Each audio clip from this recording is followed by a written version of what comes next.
benvenuti alla TG Sicilia. Le principali notizie. Terremoto, referendum. Dopo le dimissioni di Roma, possibili ripercussioni in Fratelli d'Italia anche a Palermo. I più esposti è Elvira Amata, assessora al turismo, che rischia il rinvio a giudizio per corruzione, e il presidente dell'Assemblea Galvagno, che per lo stesso reato ha già chiesto di essere processato con giudizio immediato.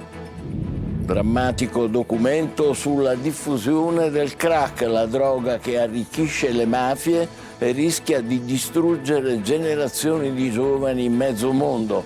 Vedremo a Gela un appartamento abbandonato in pieno centro trasformato in fumeria di crack. Ignorate le segnalazioni dei residenti del quartiere.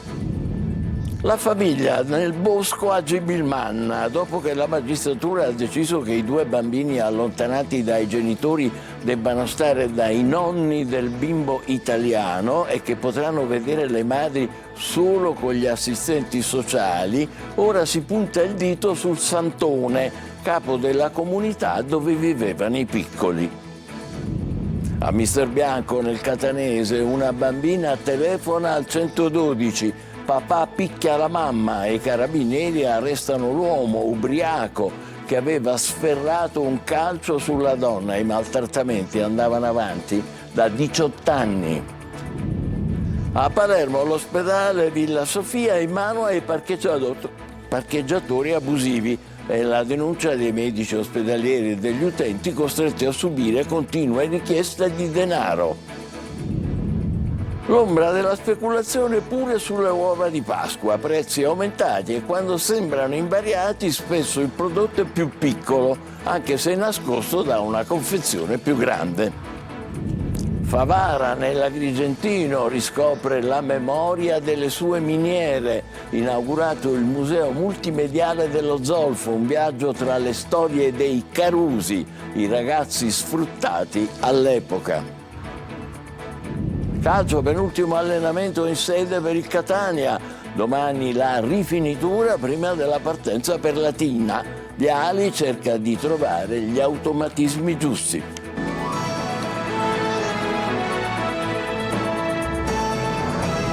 Bentrovati, sono passati 3 giorni, ma il risultato referendario continua ad agitare la politica anche in Sicilia, maggioranza assente in assemblea e adesso qualcuno rischia anche qui. Maglio Viola. A 3 giorni dalla sconfitta referendaria e dopo il repulisti che la Presidente del Consiglio Giorgia Meloni ha avviato nel governo nazionale, anche in Sicilia potrebbe arrivare la lunga coda della resa dei conti. In primo piano restano però sempre le 2 figure di Fratelli d'Italia ancora indagate. A rischiare di più è Elvira Amata, assessore regionale al turismo, che intorno al 20 aprile conoscerà la decisione dei giudici sulla sua posizione e potrebbe essere rinviata a giudizio, anche alla luce della richiesta di condanna già avanzata nei confronti della sua coimputata, l'imprenditrice Marcella Cannariato, che ha però scelto il rito abbreviato ed è più vicino alla sentenza. L'altro nome è quello del presidente dell'ARS, Gaetano Galvagno, che però ha già chiarito la sua posizione davanti al tribunalino del partito, i probibili di Fratelli d'Italia. Le tensioni nella coalizione si concentrano anche nei rapporti fra Fratelli d'Italia e Forza Italia. C'è il silenzio più assoluto a livello regionale, ma il fuoco amico è partito dal basso e in particolare dal comune di Palermo, dove c'è già chi sostiene che ricandidare alla galla non è pensabile. Da sempre le posizioni del centrodestra a Palermo e quelle alla regione sono state legate a doppia mandata. Infine c'è il centrosinistra che cavalca la vittoria del no e pensa di anticipare le primarie per scegliere i propri candidati. Anche qui si vuole partire da Palermo per poi portare il popolo dei gazebo a livello regionale. A frenare tutto ci sono le elezioni amministrative del prossimo 24 di maggio, quando 71 comuni sono chiamati al voto e fra questi ci sono 3 capoluoghi di provincia, uno scoglio politico non indifferente. A Gela, un appartamento abbandonato trasformato in centro di consumo del crack. La droga, dalle pericolosissime conseguenze che arricchisce le mafie e dilaga in mezzo mondo. Ignorate le segnalazioni dei residenti del quartiere. Geritalia. Una crack house in pieno centro storico, e non sarebbe nemmeno l'unica. A pochi passi da una delle principali piazze di spaccio della città, un appartamento abbandonato è diventato da tempo un punto di riferimento per chi consuma droga. Un flusso costante, silenzioso ma evidente. Giovani, giovanissimi ma anche adulti entrano da un piccolo portoncino, ne escono dopo minuti o ore, spesso in condizioni alterate. Siamo entrati all'interno dell'appartamento, i segni non lasciano spazio a dubbi, un luogo che racconta una realtà sommersa ma sempre più diffusa. Vedete qui, accanto a questo materasso sporco, i resti di quello che è stato l'ultimo consumo di droga del tossicodipendente di turno. Guardate qui a terra anche la bottiglietta utilizzata per fumare il crack, e questa è la situazione, insomma, che si trova in diverse case abbandonate del centro storico. I residenti raccontano di un via vai continuo a tutte le ore, di una situazione che ormai sembra fuori controllo. Chi vive in queste vie si trova faccia a faccia con gruppi di persone che si fermano davanti agli ingressi, consumano e spesso restano lì. È diventata questa una zona zombie e noi come residenti abbiamo paura anche ad uscire fuori dalle case, perché non sappiamo con chi ci imbattiamo, ecco. Le forze dell'ordine e la procura conoscono bene il fenomeno. Nonostante le operazioni contro lo spaccio, il consumo resta alto e il crack in particolare sta diventando una presenza stabile anche in città. Secondo gli operatori sanitari l'aumento è evidente. I medici del centro di salute mentale segnalano un numero crescente di giovani con gravi conseguenze psicologiche legate all'uso di crack, una droga che altera profondamente il comportamento e accelera il degrado personale, una crepa sociale che si allarga nel silenzio di porte chiuse e occhi che ormai non riescono più a ignorare. La strage di Altavilla Milice, assolta in appello Miriam Barreca, la figlia di Giovanni, l'autore del massacro, in carcere in attesa di sentenza. Per la Corte la minore era temporaneamente incapace di intendere ed è così ribaltata la condanna a 12 anni e 8 mesi che aveva avuto in primo grado per torture e omicidi. Desiree Ferlito.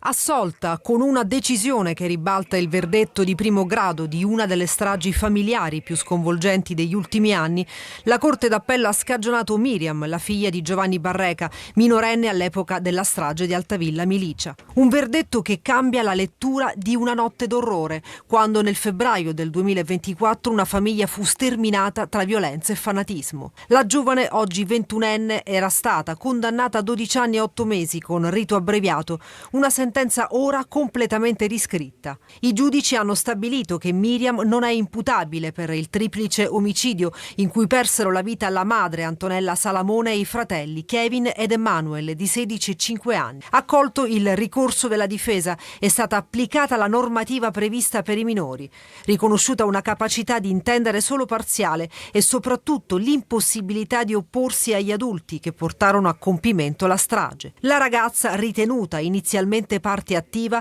aveva confessato e collaborato con gli inquirenti, pur tra iniziali dubbi sulla sua attendibilità. Per Miriam è stato disposto l'inserimento in una struttura protetta fuori dalla Sicilia, dove seguirà un percorso con educatori e specialisti, sottoposto a verifiche periodiche. La famiglia nel bosco a Gibilmanna, vicino a Cefalù, dopo che la magistratura ha deciso che i 2 bambini allontanati dai genitori devono stare dai nonni del bimbo italiano e che potranno vedere le madri solo con gli assistenti sociali, ora si punta il dito sull'enigmatico Santone, capo della comunità dove vivevano i piccoli. Lorena Dolci. Tetti semidiroccati, finestre chiuse, bagni chimici. Ancora una famiglia nel bosco, ma molto diversa da quella più nota. All'Aquila c'erano 2 genitori e i loro 3 figli. Qui, nel bosco di Gibilmanna, vicino Cefalù, c'è un santone, una comunità di stranieri, fra cui 2 ragazzini. Lo scenario siciliano è questo casolare isolato, dove vivono una quindicina di persone, fra loro anche 2 bambini di 7 e 11 anni, figli dello stesso papà tedesco. Una mamma italiana, l'altra tedesca. Stavano sempre chiusi in casa, racconta un vicino di casa. Uscivamo solo di notte, confermano le 2 mamme. La procura dei minori ha accertato che i bimbi dormivano su un materassino gonfiabile, tra candele e piatti sporchi. Non sono mai andati a scuola e non hanno mai visto un pediatra. Il tribunale ha disposto che stiano con i nonni del bimbo italiano. Le madri potranno incontrarli in quella casa, ma solo sotto la vigilanza degli assistenti sociali. Il padre li potrà vedere invece in uno spazio neutro. La comunità fa capo ad un santone, Mark Ravikiran Koppikar. Questa è la sua pagina Facebook, in cui si definisce maestro spirituale di origini tedesco-indiane. Quello che non dice è che gira in Maserati a 2 guardie del corpo e vive in una comoda villa quando non gira il mondo per incontrare i suoi seguaci. Fino a qualche mese fa il gruppo era in Scozia. Viviamo con le donazioni dei nostri familiari, ha spiegato uno dei componenti del gruppo alla polizia.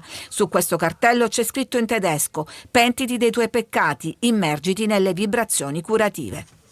A Mister Bianco, nel Catanese, un uomo picchiava la moglie davanti alla figlia piccola. A chiedere aiuto la ragazzina, che ha trovato il coraggio di telefonare al 112. Vediamo. Venite presto, papà sta picchiando la mamma. All'altro capo del 112 c'è la vocetta disperata di una ragazzina. Ha solo 12 anni, ma decide che non può restare impotente di fronte all'ennesima aggressione alla madre. È lei che compone il numero di emergenza. Immediato l'intervento dei carabinieri, che in una casa al centro di Mister Bianco trovano un uomo ubriaco che aveva preso a calci la compagna, ancora impaurita e dolorante. I medici hanno attivato il codice rosa. La donna ne avrà per 30 giorni. Solo una volta al sicuro ha deciso di denunciare i maltrattamenti da parte del compagno, che andavano avanti da 18 anni. Per 2 volte nei mesi scorsi la donna aveva trovato rifugio a casa di sua madre, ma non era bastato a fermarlo. C'è voluto il coraggio della figlia. Adesso per il 44enne è scattato l'arresto. Un'alba nuova per Mondello, dopo che il TAR ha confermato la decisione della Regione di revocare la concessione della spiaggia alla società italo-belga. I lavoratori torneranno a manifestare. Non sappiamo, insistono, cosa sarà di noi. Marco Gullà. Siamo provati, non sappiamo cosa ne sarà del nostro lavoro. Al telefono un lavoratore dell'italo-belga non vuole aggiungere altro. Ci anticipa però che dovrebbe esserci una nuova manifestazione dopo quella di sabato scorso e soprattutto dopo che il TAR non ha accolto la richiesta di sospensione del provvedimento con cui la Regione ha fatto decadere la revoca della storica concessione sulla spiaggia di Mondello. I giudici hanno contestato la proroga delle concessioni in contrasto con il diritto europeo. Un'alba nuova per la borgata marinara, ma restano tante incognite.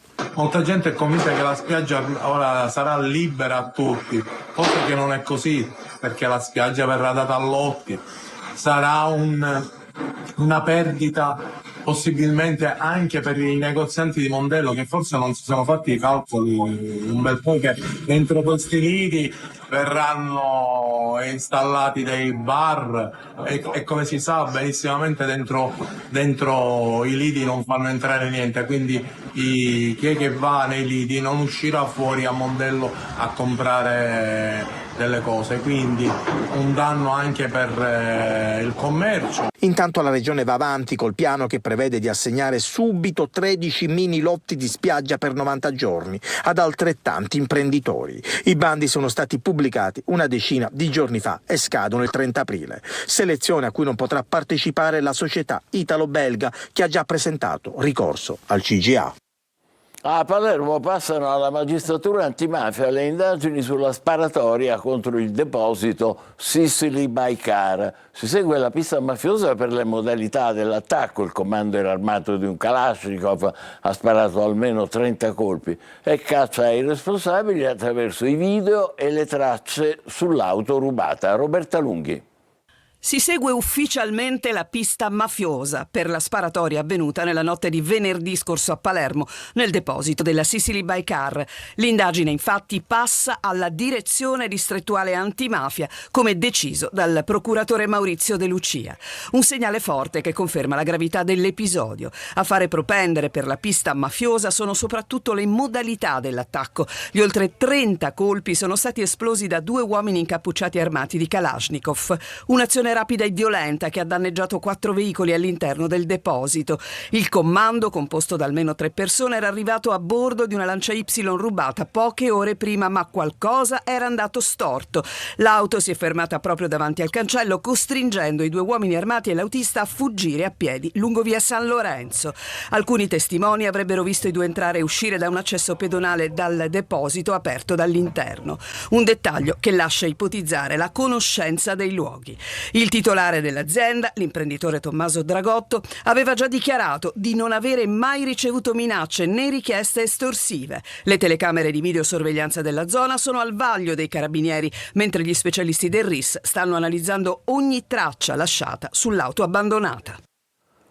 Ancora a Palermo, l'ospedale Villa Sofia in mano ai parcheggiatori abusivi. È la denuncia dei medici ospedalieri e degli utenti costretti a subire continue richieste di denaro. Marco Gullà. Un ospedale in mano ai posteggiatori abusivi e così il sindacato dei medici ospedalieri insorge e chiede interventi sotto i riflettori Villa Sofia a Palermo e le sue aree parcheggio. Il CIMO invoca il rafforzamento dei controlli da parte delle forze dell'ordine per contrastare il fenomeno dei posteggiatori abusivi. L'area del parcheggio, che oggi è un vero e proprio Far West, nelle mani di posteggiatori abusivi che chiedono spesso denaro sia ai pazienti che vengono dall'esterno ma anche agli operatori sanitari, a chi in ospedale lavora, e si trova costretto certe volte a dover anche elargire qualche somma per evitare danneggiamenti alle macchine o furti di auto. Villa Sofia ha già segnalato alle autorità competenti l'incresciosa situazione, ma ad oggi non si sono visti segnali auspicati. Ne risulta sufficiente la presenza dei vigilantes di una ditta esterna, sottolinea il CIMO. Alcuni medici che non hanno voluto pagare il racket del parcheggio hanno poi ritrovato le loro auto danneggiate, graffiate o con le gomme bucate. Spostiamoci nella zona industriale di Catania. Lì i proclami di rilancio si scontrano con la triste realtà di un'area pericolosa da ogni punto di vista. A rischio l'incolumità di migliaia di lavoratori. Tonino De Mana. Sapere che già il 26 agosto ci sarà la prima gara per l'intervento dell'area industriale è un grandissimo passo in avanti. Sono passati quasi 8 mesi dalla dichiarazione dell'assessore regionale alle attività produttive Tamaio, che annunciava un piano di interventi da 50 milioni di euro, ma alla zona industriale di Catania tutto tace. Speravo anche in un cronoprogramma che potesse iniziare soprattutto da quelle che sono le esigenze maggiori. Purtroppo ancora non ho visto questo. Da queste parti si sentono soltanto le proteste dei dipendenti per lo stato da terzo mondo delle infrastrutture e i rumori meccanici dei mezzi in transito sulle voragini. Attenzione, non buche. E i rischi sono raddoppiati nelle giornate di pioggia in una zona soggetta ad allagamenti anche per l'ostruzione dei canali e per le buche che, riempiendosi d'acqua, rappresentano una pericolosa trappola. E ricevo giornalmente decine se non centinaia di segnalazioni di lavoratrici e lavoratori che si recano presso il proprio posto di lavoro, che ci rimettono le macchine, soprattutto la sera, in cui una buona parte della zona industriale continua a rimanere al buio. Quasi 20.000 persone giornalmente si recano sul posto di lavoro alla zona industriale, in alcuni casi il rischio è addirittura segnalato in azienda. L'avviso che vedete si riferisce a questa rotatoria. Qualsiasi destinazione si scelga, la voragine è sempre in agguato. Per non parlare del ponte sull'8ª strada, le cui condizioni sono sotto gli occhi di tutti. È a mio avviso un vero pericolo, andrebbe non consolidato come previsto nell'impegno dei 50 milioni di euro, ma andrebbe abbattuto. Imbarazzante anche la condizione dei marciapiedi. Qui ci sono due scelte da fare: scendere con la possibilità di essere investiti oppure azzardarsi sulle precarie basole in cemento, con il rischio però di fare un salto nel vuoto. Immagini sulle quali non c'è nulla da obiettare. Passiamo ad altro. C'è l'ombra della speculazione pure sulle uova di Pasqua. Rispetto all'anno scorso i prezzi sono aumentati e quando invece sembrano uguali, spesso il prodotto è più piccolo, anche se è nascosto da una confezione più grande. Francesco Aloi. Lei ha appena fatto la spesa, ha già acquistato le uova? No, ancora no. Ho visto però ci sono dei prezzi abbastanza alti rispetto all'anno scorso. Forse i consumatori meno attenti non lo avranno notato, ma le uova di Pasqua sono più care rispetto agli anni precedenti. Se all'apparenza il prezzo può sembrare lo stesso, in realtà il prodotto è più piccolo, quindi in proporzione costa di più. Si tratta di una strategia commerciale, la shrinkflation, in italiano sgrammatura. Visto che sono dei consumi limitati a un periodo proprio pasquale, non duraturi per tutto l'anno, tutto sommato rispettiamo le tradizioni, che è positivo. Sperando che il prossimo anno sia una Pasqua più economica. Quanto ha speso? Più di 54 euro. A poco più di una settimana dalla Pasqua, nei supermercati è caccia alle uova. Soprattutto per i più piccoli è una tradizione a cui non si rinuncia, nemmeno se c'è l'inflazione, che però per molti ha il sapore di speculazione. Soprattutto perché molti acquisti non sono, evitabili. E quindi la speculazione preme proprio su questo. Infatti anche noi l'abbiamo visto che volevamo prenderli, ma chi ha 4 bambini, 5 bambini è difficile. E in effetti negli ultimi mesi il prezzo del cacao è diminuito, anche con picchi del meno 70%, ma a quanto pare questo non basta. Quindi prima di acquistare controllate bene il peso, perché altrimenti una volta aperto servirà la lente di ingrandimento, non per trovare la sorpresa, ma l'uovo. Il messaggio è chiaro. Favara, nell'Agrigentino, riscopre la memoria delle sue miniere. È stato inaugurato al Castello Chiaramonte un nuovo museo multimediale dello zolfo. È un viaggio tra le storie dei Carusi, famosi ragazzi sfruttati all'epoca, e identità invece da custodire. Davide Sardo. Passato e futuro si stringono la mano nel segno della memoria e dell'identità. A Favara nasce il Museo Multimediale dello Zolfo, un viaggio potente dentro la storia dei Carusi tra fatica, dignità e diritti negati. Dalle miniere della Lucia e di Ciavolotta fino al cuore del Castello Chiaramonte prende vita un percorso immersivo che racconta ai giovani di oggi il sacrificio di un tempo.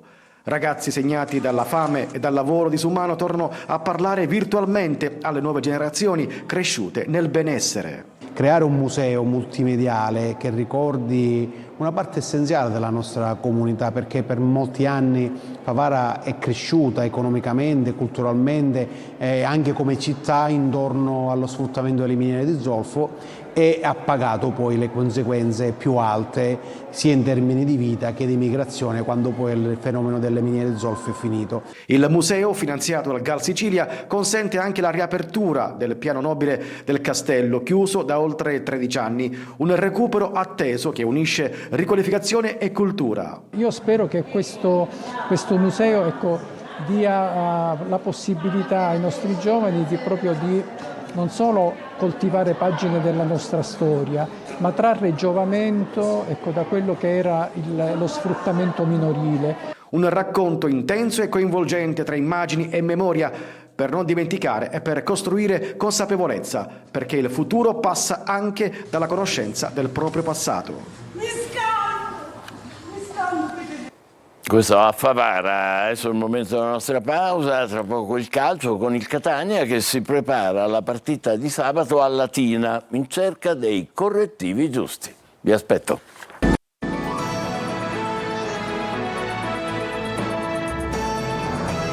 Catania in cerca dei correttivi giusti. Dopo il pari interno di lunedì con il Casarano, Viali ha avuto qualche altro allenamento per trasmettere i suoi concetti alla squadra. Sabato c'è il Latina. Marco Carli.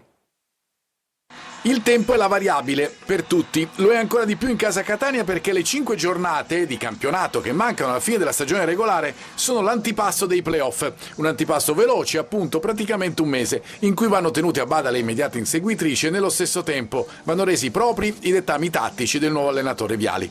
La scelta della difesa 4, nel caso specifico del 4-2-3-1, ha fatto intravedere luci e ombre, in alcune fasi uno scollamento registrato fra attacco e difesa, squadra troppo lunga per intenderci, una maggiore difficoltà per gli esterni difensivi nell'essere incisivi perché inevitabilmente più lontani dalla porta avversaria.